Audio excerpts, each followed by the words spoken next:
ඔයාලගේ PC එකෙන් Android tab game run කරන්න පුළුවන් emulator එකක් තමයි අද මම මේ වීඩියෝ එකෙන් කතා කරන්නේ. එහෙනම් අද අපි යමු වීඩියෝ එකට.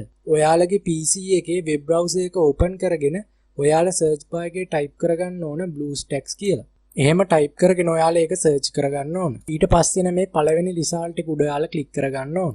ඊට පස්සේ ඔයාලා මෙන්න මේ වගේ website එකකට load වෙනවා. ඊට පස්සේ ඔයාලා මෙතන මේ see all versions කියන දේ click කරගන්න ඕන. ඊට පස්සේ ඔයාලා මෙතනින් පල්ලෙහාට ගියාට පස්සේ ඔයාලට මෙතනින් බලා ගන්න පුළුවන් BlueStacks 5 ඔයාලගේ ගාව Windows 11 තියෙනවා නම් ඔයාලගේ PC එක 32 bit නම් ඔයාලට පුළුවන් මෙතන මේ download කියන තැනින් මේ BlueStacks setup එක download කරගන්න. එහෙම නැත්නම් ඔයාලට පුළුවන් මෙතන මේ 64 bit කියන තැනින් download කරගන්න. Mac OS එකට තාම මේ BlueStacks 5 දීලා නැහැ. ඊට පස්සේ ඔයාලට පුළුවන් මේ BlueStacks 4 එක Windows 10 use කරන කට්ටියන්ට download කරගන්න. ඔයාලට තියෙන්නේ 32 bit PC එකක් නම් ඔයාලට පුළුවන් මෙතන මේ download කියන තැනින් මේ BlueStacks setup එක download කරගන්න. එහෙම නැත්නම් ඔයාලට පුළුවන් මෙතන මේ 64 bit කියන තැනින් download කරගන්න. ඔයාලට තියෙන Mac OS එකක් නම් ඔයාලට පුළුවන් මේ BlueStacks 4 එක ඔයාලගේ Mac OS එකට download කරගන්න. මම මේ වෙලාවේ මගේ PC එකට download කරලා install කරගන්න මේ BlueStacks 10 කියන එක. මේකට මම මෙතන මේ download BlueStacks 10 කියන තැන click කරගන්න. ඊට පස්සේ මම මෙතන මේ save කියන තැන click කරගන්න. දැන් ඔයාලට බලා ගන්න පුළුවන් BlueStacks 10 setup එක ඔයාලගේ PC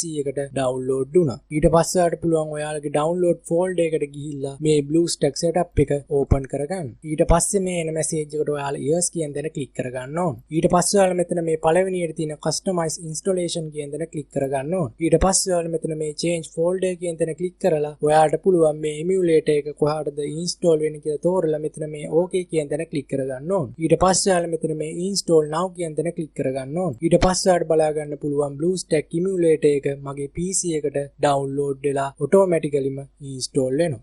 දැන් ඔයාලට බලා ගන්න පුළුවන් BlueStacks emulator එක open වෙනවා. ඊට පස්සේ ඔයාලා මෙතන මේ උඩ තියෙන search bar එකේ ඔයාලට ඕන Android game එක හරි Android app එක හරි ඔයාලා මෙතනින් search කරගන්න ඕන. මම දැන් මෙතන Android game එකක් search කරගන්න. ඔයාලට ඕන Android game එක හරි Android app එක හරි මෙතනින් type කරලා ඔයාලා මේක search කරගන්න ඕන. ඊට පස්සේ ඔයාලට බලා ගන්න පුළුවන් ඔයාලා search කරපු Android app එක හරි game එක හරි මෙතනින් පෙන්වනවා. ඊට පස්සේ ඔයාලා ඒක click කරගන්න ඕන. ඊට පස්සේ ඔයාලා මෙන්න මේ වගේ බලා ගන්න පුළුවන්. ඊට පස්සේ ඔයාලා මෙතන මේ install app player කියන තැන click කරගන්න ඕන. ඊට පස්සේ බලා ගන්න පුළුවන් ඔයාලගේ Android game එක හරි Android app එක හරි මේ විදියට download වෙනවා. ඔයාලටත් මේ emulator එකකින් Android app එකක් හරි Android game එකක් හරි run කරගන්න පුළුවන් වුණා නම් පල්ලෙහා comment section එකේ comment එකක් දාගෙන යන්න. ඔයාලා තාමත් මගේ YouTube channel එක subscribe කරලා නැත්නම් පල්ලෙහෙන් දින subscribe button එකෙන් subscribe කරලා ඊට එහා පැත්තේ තියෙන bell icon එක all කරලා තියාගත්තොත් තමයි මම මේ වගේ වීඩියෝ එකක් දාපු ගම ඔයාලට notification එකක් ගෙන්න ගන්න පුළුවන් වෙන්නේ. එහෙනම් අපි ඊළඟ වීඩියෝ එකෙන් ඉක්මනටම හමු වෙමු.